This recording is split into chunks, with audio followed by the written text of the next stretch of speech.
Ito po ay nakita po ninyo, ito po lahat ay kaya't namin na pamimigay ay dahil alam niyo po, ang inuuna ko sa lahat ng ginagawa ng gobyerno, ang inuuna ko talaga ay ang agrikultura.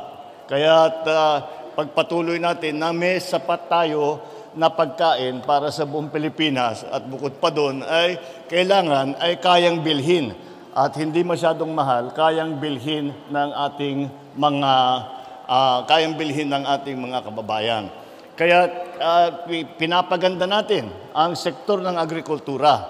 Pinapaganda natin ang ating produksyon, pinapaganda natin ang cost of production, tinutulungan natin ang mga magsasaka upang pagandahin ang kanilang ani.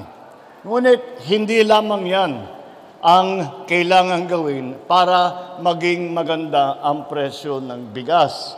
At kasama na diyan ay kailangan natin higpitan ang pagbantay sa mga illegal na imported o smuggled na bigas.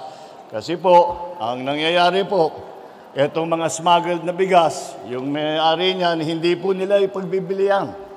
Mag-aantay yan, iipitin nila yung supply hanggang tumaas ang presyo. Yun yung nakikita natin, kaya nagtaasan ang presyo ng bigas dahil yan ang kanilang ginagawa.